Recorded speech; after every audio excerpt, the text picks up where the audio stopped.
자, 셋째 시간 이어서 보겠습니다. 보증금 회수입니다. 요약집 128페이지. 우리 다음 주에 특강 있죠? 특강. 모르세요? 다 다음 주. 그게 다 다음 주 아닙니까? 다음 주. 다 다음 주. 다음 주잖아요. 그죠? 다음 주잖아요. 23일? 아무튼 특강이 있는데 민법 특강 2번 하거든요. 특강 2번.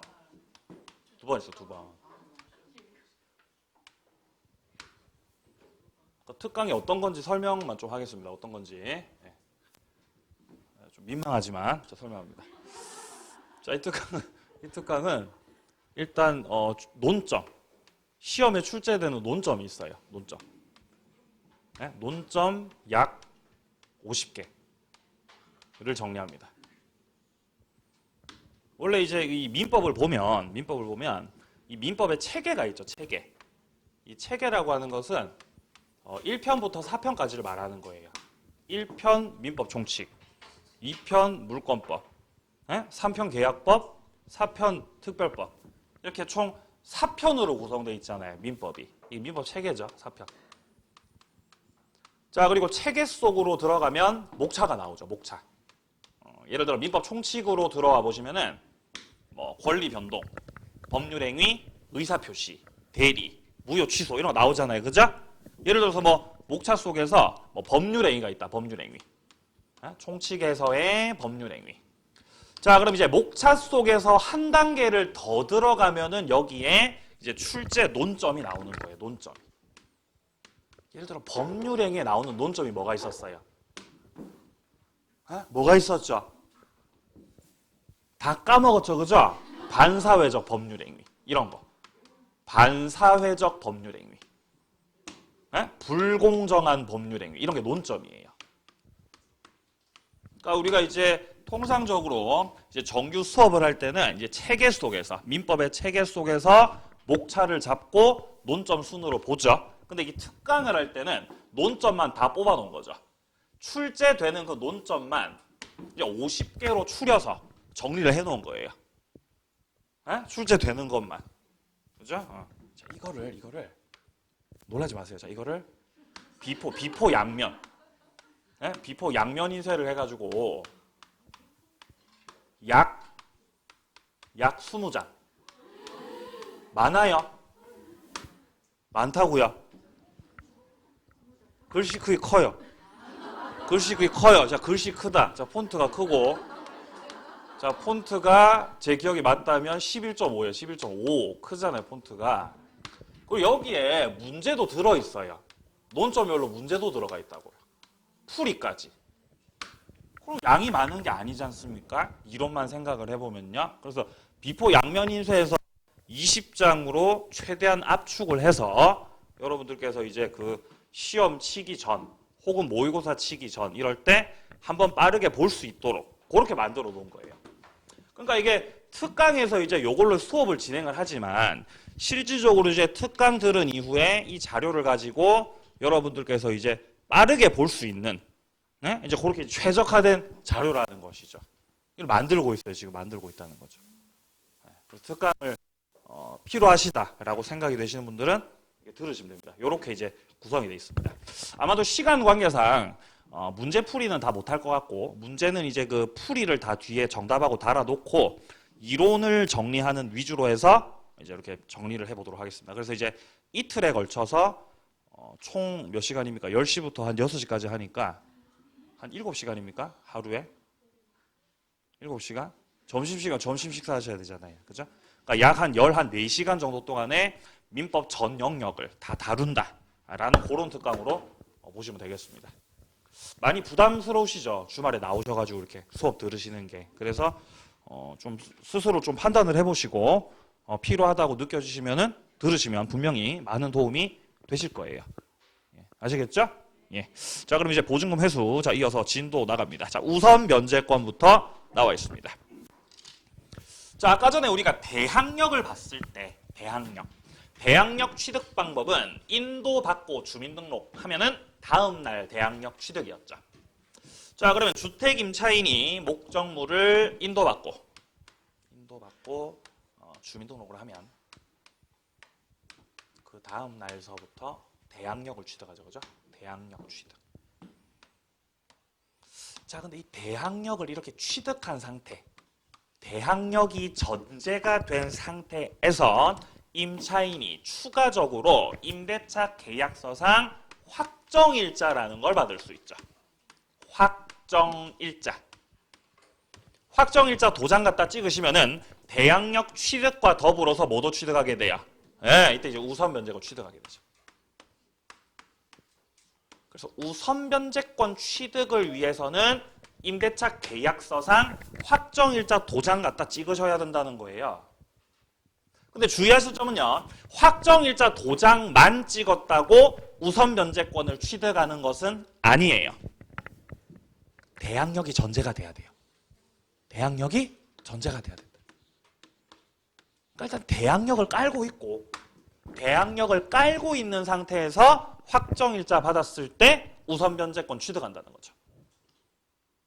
그러면 대항력이 없는 상태에서 확정일자 도장만 갖다 찍었을 때 그때는 우선 변제권 있는 거 없는 거? 없다는 거죠. 전제가 돼야 돼. 전제. 자, 개념 1번에서요. 대항력권과 확정일자가 준 임차인은 주택 경매 시 주택과 대지를 포함한 환가대금으로부터 후순위 권리자, 기타 채권자보다 우선해서 보증금 변제받을 수 있습니다. 자, 2번에서요. 우선 변제권은 배당 요구 채권이에요. 목적물이 경매 들어갔을 때 법원에다가 배당을 요구해야 돼요. 나 돈 받을 임차인입니다. 라는 걸 법원에다가 알리셔야 됩니다. 가만히 있으면 안 돼요. 왜 배당을 요구해야 되냐면 임차권은 등기가 돼 있지 않기 때문이죠.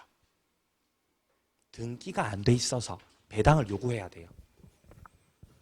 자, 내려가서 요건입니다. 대항력권과 확정일자 갖춰야 된다. 자, 2번 대항력은 배당 요구 종기까지는 유지가 돼 있어야 되고요. 자, 3번입니다. 보증금 실질적 수령을 위해서는 주택을 양수인에게 인도해야 된다. 여기서 말하는 양수인은 경락인을 말하는 거죠. 경락인. 자, 여기에 주택 소유자 갑이 있고 갑소유 주택을 임차에서 들어온 을이 있습니다. 을이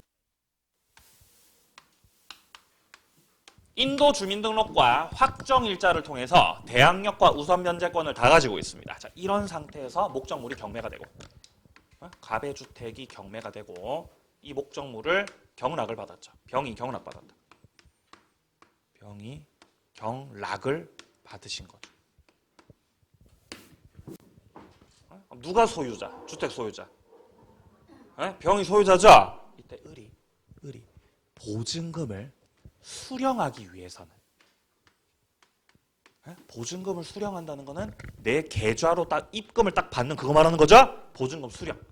자, 우선 변제권 행사에서 보증금 수령을 하시려면은 양수인한테 주택을 뭐 해주라고?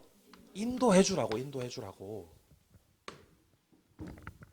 집을 비워주라는 거예요. 보증금 수령하려면. 당연히 그래야 되지 않겠습니까? 집도 안 비워주고 보증금만 받으면 그건 도둑놈이죠. 그죠? 집을 비워주고 받으셔야 되는 거죠. 그죠? 그래서 이 뭡니까? 보증금, 우선 변제권 행사로 보증금을 수령하기 위해서는 요 경락인한테 집을 비워줬다는 그 확인서가 들어가야 돼요. 확인서, 집 비워줬습니다라는 확인서 꼭 들어가야 돼요. 그 내용이에요. 자, 내려갑니다. 자, 밑으로 그 밑에 칸 보시면은 경매 특례 있죠. 이거 전세권 할 때 했던 거 기억하실지 모르겠습니다. 임차인이 경매를 신청할 때는 집을 비우고 경매 신청입니까? 집 안 비우고 신청입니까? 안 비우고죠. 집 안 비워도 신청할 수 있죠. 특례죠, 특례. 임차인이 주택을 임대인에게 인도나 명도할 필요 없이 주택에 대해서 강제 경매 신청할 수 있습니다. 전세권자는 집을 비우고 경매 신청해야 되죠. 근데 주택 임차인은 집 안 비워도 경매 신청할 수 있어요. 특례죠. 2번 반대 의무의 이행이나 이행의 제공이 경매의 개시 요건이 아니라는 거죠. 여기서 말하는 반대 의무의 이행이 뭐를 말하는 거겠어요? 집 비우기. 이게 반대 의무죠. 그러니까 집을 비우는 게 경매 개시의 요건이라고 요건이 아니라고. 요건이 아니라고. 그러니까 집을 안 비워도 뭐 할 수 있다고. 경매 신청할 수 있다고. 그 말이잖아요, 지금 이게. 반대 의무의 이행이나 이행 제공을 집행 개시 요건으로 하지 않는다. 정말 대단하죠. 어떻게 이렇게 말을 어렵게 할 수 있는 건지. 네? 이게 판례 문장이거든요. 능력이죠, 능력. 이렇게 어렵게 쓰는 것도, 그죠? 자, 밑으로 내려가서 별 표시 확인하세요. 건물과 대지가 함께 경매되는 경우뿐만 아니라 대지만 별도로 경매되는 경우라도요. 우선 변제권 행사 대지 경락 대금에 대해서도 가능합니다. 그러니까 임차인의 우선 변제권이라고 하는 거는 대지의 도. 대지의 도. 효력이 있는 거 없는 거. 있는 걸로 정리하시면 돼요. 대지에도 효력이 있는 것이다. 우선 변제권 효력이요. 자, 그 밑에 별 표시. 임대차 존속 중 주택이 경매되는 경우에 임차인은 임대차 기간까지 임차권 주장할 수도 있고 아니면은 임대차를 해지해버리고 우선 변제권 행사를 선택할 수 있겠죠. 선택할 수 있는 경우는 임차인이 몇 순위일 때 가능하겠어요? 1순위일 때 가능한 거죠. 자, 갑이 주택 소유자고 갑소유 주택의 현재 을이 주택 임차인입니다. 임차인이 1순위에 있고 물론 대항력도 있고 우선 변제권도 있겠죠. 그리고 나서 여기에 뭐 저당권자가 들어와 있다 이렇게. 당연히 을이 선순위잖아요. 선순위. 순위가 중요하죠 항상. 자, 이런 상태에서 목적물이 예를 들어 저당권자가 경매 신청을 했을 때 저당권자가 경매 신청했을 때 이때 1순위 임차인 같은 경우는 선택하시면 되죠. 선택. 야, 나는 아직 존속기간이 남아있기 때문에 아직 1년 남았고 1년 살다가 나갈 거야. 이게 대항력을 유지하는 거죠. 그럼 얘가 임차인이 대항력을 유지한다 그러면은 목적물이 경매 들어갔으니까 저당권은 일단 끝나죠. 그리고 경매 들어갔으니까 경락을 받겠죠. 정의 경락받았어요. 그래도 을은 대항력을 유지한다고 선택을 하게 되면은 저 경락인에게 갑이 가지고 있었던 뭐가 승계되겠어요? 예, 임대인 지위가. 임대인의 지위가 승계된다 이 말이에요. 그러니까 정하고 을 간의 임대차 계약 관계는 그대로 유지된다는 것입니다. 아직 존속기간이 남아있으니까 나는 계속 살다가 존속기간이 끝나면은 보증금 누구한테 받고 나간다? 정한테 받고 나간다는 거죠. 아니면 대항력을 유지할 수도 있겠지만 아니면은 우선 변제권 행사할 수 있죠. 나는 이런 경매 들어간 집에서 살기 싫다. 나는 우선 변제권 행사해서 나는 배당을 요구할 거다. 자, 그럼 여기서 임차인이 배당을 요구하는 선택을 하게 되면은 저당권자보다 우선해서 돈 받고 나갈 거다 이 말이죠. 그럼 이런 경우는 임대인 지위가 승계되겠어요, 안 되겠어요? 이 경우는 승계 안 되죠. 임대인의 지위가 승계되지 않고 돈 받고 나가는 거기 때문에 이 경우는 임차권이 소멸하는 거, 소멸 안 하는 거? 소멸하죠, 이 경우는요. 소멸하죠. 돈 받고 나갈게. 그죠? 자, 근데 대항력을 유지한다는 것은 요 선택을 하게 되면은 임대인 지위가 승계되고 승계 안 되고 승계되고 그러면 임차권이 소멸하는 거, 소멸 안 하는 거? 소멸 안 하는 거죠, 이 경우는. 대항력을 유지한다는 것은. 그러니까 임차인이 어떤 선택을 하느냐에 따라서 임차권이 소멸할 수도 있고 소멸 안 할 수도 있는 거예요. 그죠? 어떤 선택을 하느냐에 따라서. 자, 근데 이럴 수가 있죠. 자, 갑이 소유자고 저당권자가 1순위일 수도 있죠. 그리고 나서 임차인이 들어올 수도 있겠죠. 요렇게. 이러면 순위가 늦었잖아요. 이 경우는 누가 경매 신청을 하든 갑의 목적물이 경매 들어가면. 갑의 목적물이 경매 들어가면. 이 경우 저당권 반드시 소멸이죠. 목적물 경매 들어갔을 때 1순위 저당을 뭐라 그랬어요? 말소 기준 권리. 말소의 기준이 되는 권리죠. 그럼 밑에 있는 것들 싹 다 소멸하죠. 그죠? 반드시 소멸해요. 그러니까 이럴 때는 선택권이 있는 거 없는 거. 선택권 없으니까 나가셔야 돼요. 나가셔야 돼. 그러면 1순위로 저당권자가 우선 면제권 행사하고 얘는 2순위로 우선 면제 행사하겠죠. 그래서 남는 돈 있으면 받고 남는 돈 없으면요. 못 받고 나가야 돼요. 그죠? 2순위라는 거죠. 이 경우는 경락 받을 때 경락인에게 임대인 지위 승계 안 되는 거. 승계 안 되는 거죠. 그죠? 대항력 유지할 수 없다는 뜻이에요. 나가셔야 돼요. 선생님 나가셔야 돼요. 인도받고 주민등록 했는데요. 그래도 나가셔야 돼요. 왜 나가셔야 돼요? 순위가 늦었잖아. 순위가. 그러니까 순위가 이렇게 중요한 거예요. 1순위의 경우는 선택할 수 있는데 순위가 밀리면 선택을 못 해요. 나가셔야 됩니다. 그러니까 이런 게 대단히 위험한 거죠. 이렇게 들어가시는 거. 이렇게 들어가면 안 되죠. 위험하죠. 이렇게 들어가시면 안 돼요. 특히 요즘같이 집값이 떨어지고 있을 때는. 저렇게 들어갔다가는 보증금 못 받을 수도 있죠. 위험합니다. 대단히 위험해요. 자, 내려갑니다. 밑에 별표시. 대항력과 우선 면제권의 두 가지 권리를 겸유하고 있는 임차인입니다. 자, 이건 어떤 내용이냐면 이런 거예요.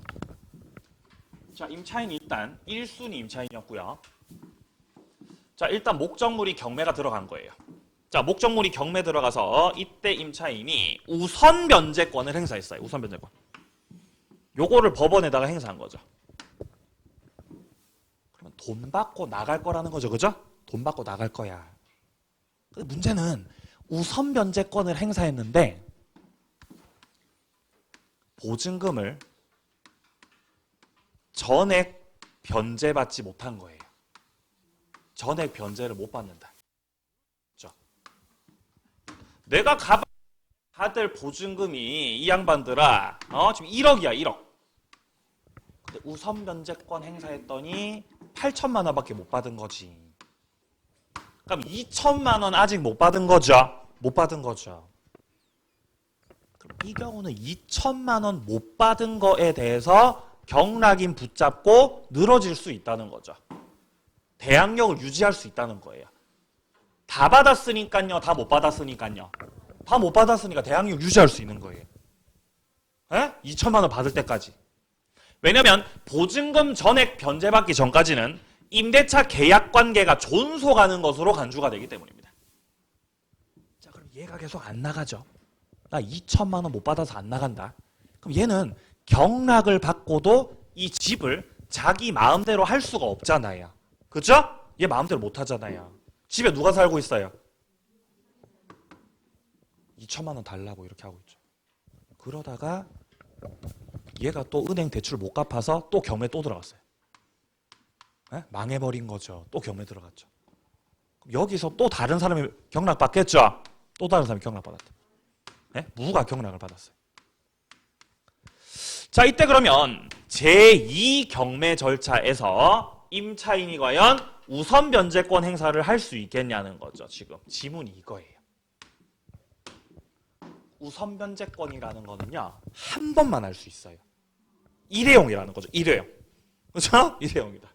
자, 을의 우선 변제권 행사는 제1 경매 절차에서 첫 번째 경매 들어갔을 때 우선 변제권 행사했죠? 없어지는 거예요. 그리고 을한테 뭐만 남아요? 대항력이요. 따라서 제2 경매 절차에서는 우선 변제권 행사할 수 있는 거다, 없는 거다? 안 된다는 거예요. 그저 대항력만 유지할 수 있을 뿐이에요.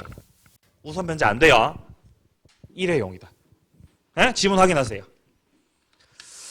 자, 첫째 쪽 오른쪽 임차인이 우선 변제권을 선택해서 제1 경매 절차에서 보증금 전액에 대해서 배당 요구를 했습니다.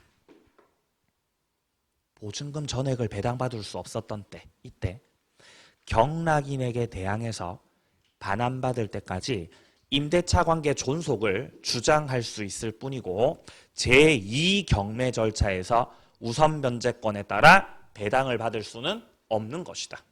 왜냐하면 우선 변제권은 언제 썼으니까 1경매 절차에서 썼으니까 2경매 절차에서는 행사 못한다 이 말이에요. 못한다 행사를요. 네? 우선 변제권 1의 0이에요. 자, 오른쪽 최우선 변제권. 이 최우선 변제라고 하는 건 그냥 보통의 우선 변제하고는 좀 차이가 있죠. 이 최우선 변제라고 하는 거는 순위를 무시한다는 게 중요해요.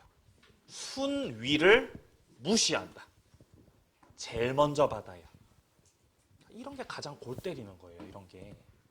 은행에서 이제 이런 것 때문에 이제 무슨 뭐 LTV니 뭐 이런 거 고려하는 거죠. 그죠? 뭔지 아시죠? 예. 자, 우선 변제는요. 우선 변제권을 취득하기 위해서는 대항력이 유지가 된 상태에서 자, 대항력이 전제가 된 상태에서 뭐를 받으셔야 돼요? 확정일자. 확정일자 받아야죠. 그래야 우선 변제권 취득하죠. 확정일자. 자, 그리고 우선 변제권을 취득하면은 순위에 따라 배당받습니다. 순위에 따라서 배당을 받는다. 그죠? 순위에 따라서. 그리고 우선 변제권은 확정일자만 받으면은 보증 금액이 얼마든 상관없습니다. 순위에 따라 배당받는다.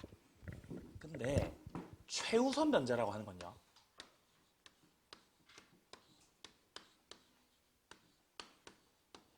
이거는 대항력을 갖춘 상태에서 임차인이 더불어서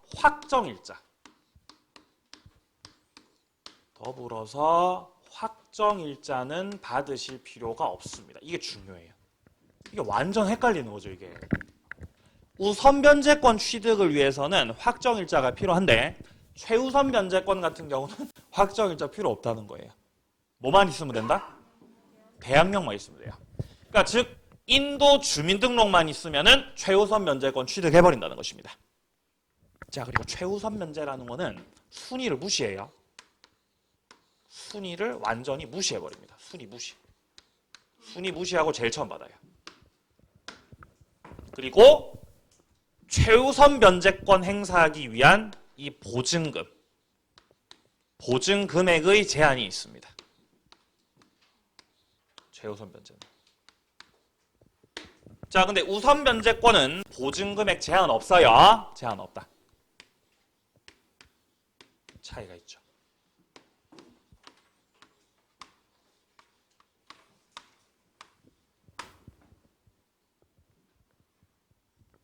자, 개념에서요.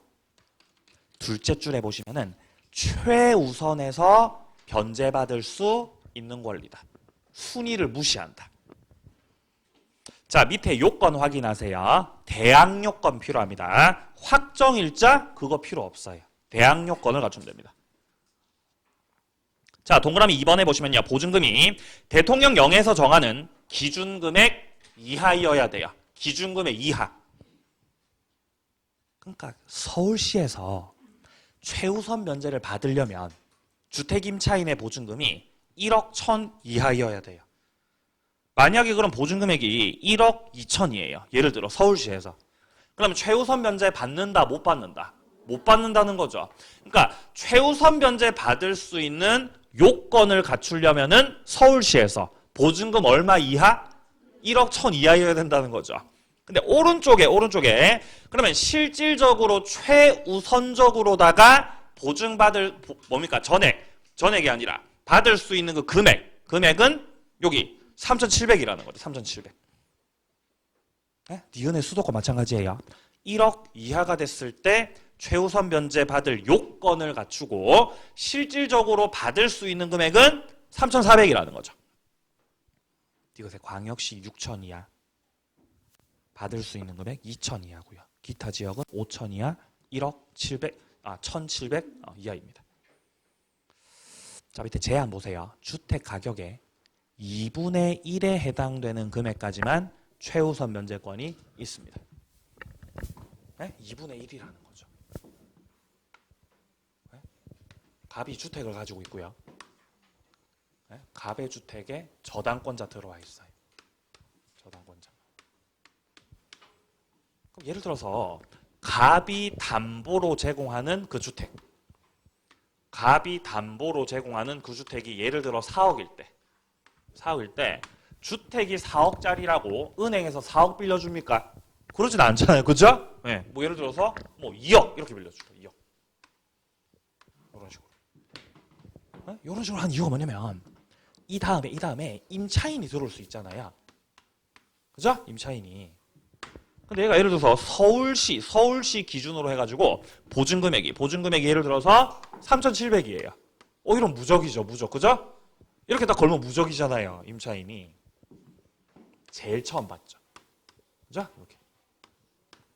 그럼 이렇게 돼 있는 상태면 이런 경우에 갑의 주택이 경매 들어갔을 때 누가 제일 먼저 받고? 얘가 먼저 받는다는 거죠, 얘가 먼저. 그죠? 그리고 나서 누가 받고? 문제 없잖아요. 주택이 4억짜리니까 충분하잖아요. 문제 없죠. 근데 임차인이 10명이다. 임차인 10명이죠, 임차인. 에? 저기 뭐 빌라 이런 거였죠. 예를 들어서 10명, 임차인 10명이라는 거죠. 그럼 미쳤죠. 그러면은 10명의 임차인이 최우선 해가지고 3억 7천 다 받아가면. 자, 3억 7천을 최우선 면제로 다 받아가 버리면 은행이 망하잖아요, 그러면. 그죠? 은행 망해버리죠. 그러니까 야야, 최우선 면제 받을 때 아무리 너네가 10명이어도 목적물 가액에 얼마 한도에서 받아가라고? 2분의 1이요, 2분의 1. 그러니까 2억 안짝에서 최우선 면제 받아가시라고요. 그러면 2억만 최우선 면제 받을 수 있는 거기 때문에 3,700짜리 보증금액 10명의 임차인이 있더라도 이 10명이 얼마씩 받아가시라는 거예요? 10명이 2천만 원씩. 그죠? 이러면 2억 한도에서 받는 거니까. 이해되세요? 2억 한도에서.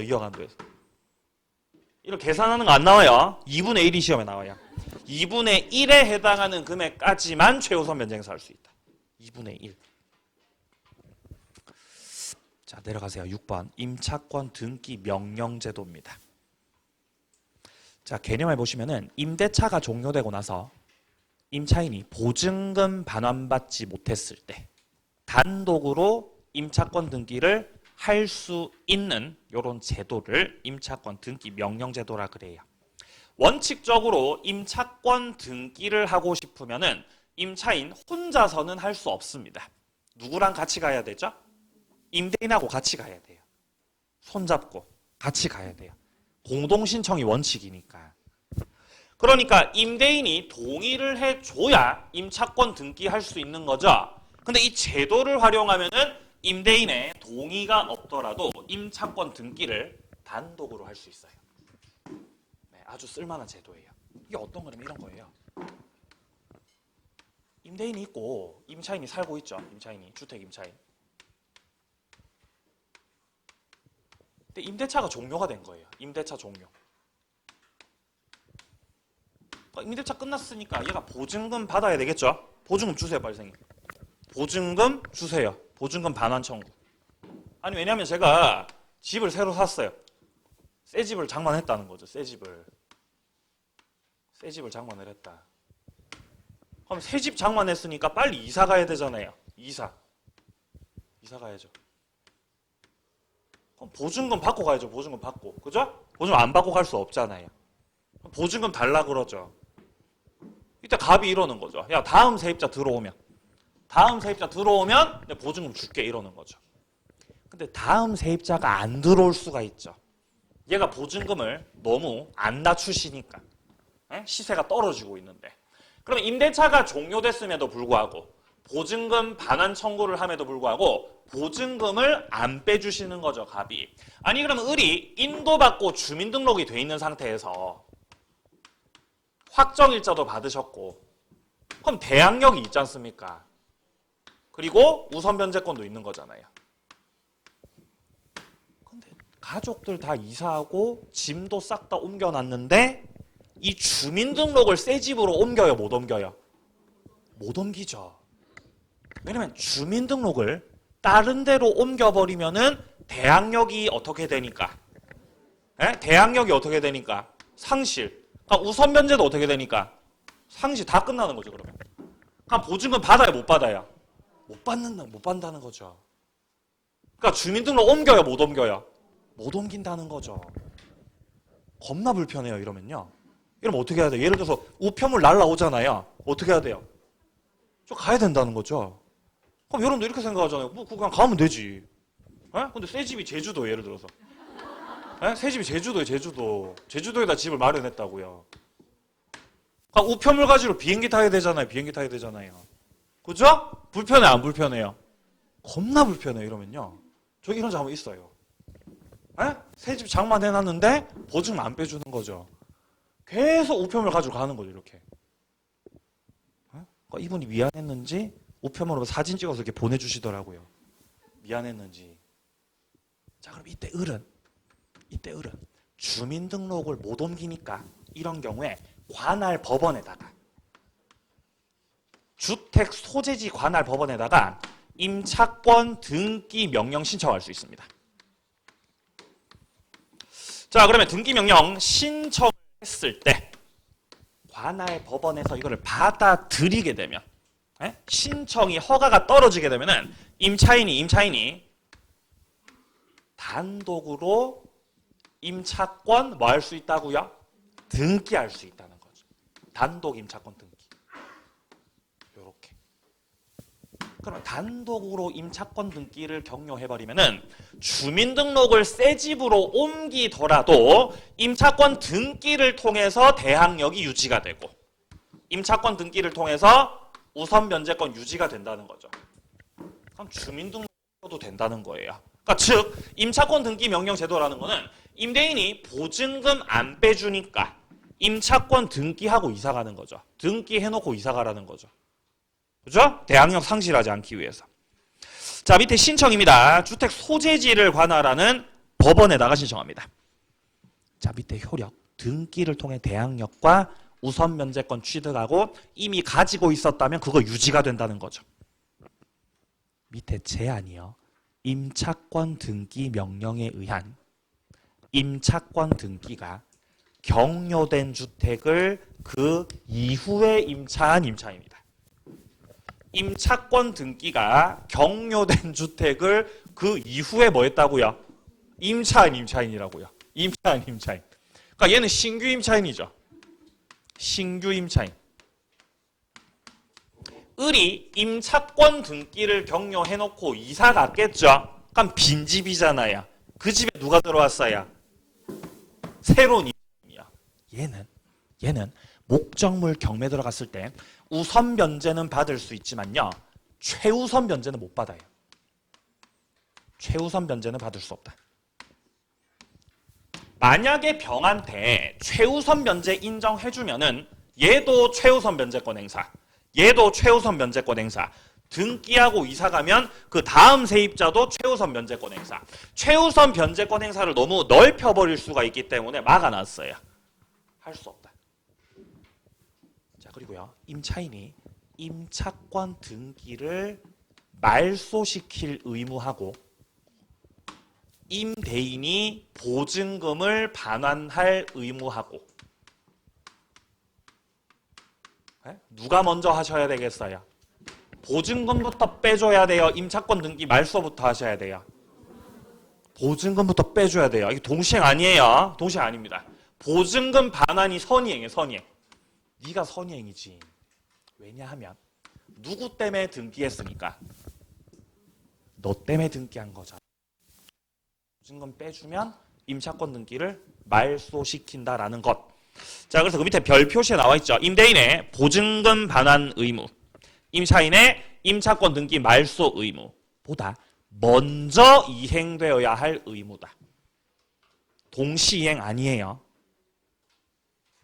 헷갈리지 마세요. 동시행 아닙니다.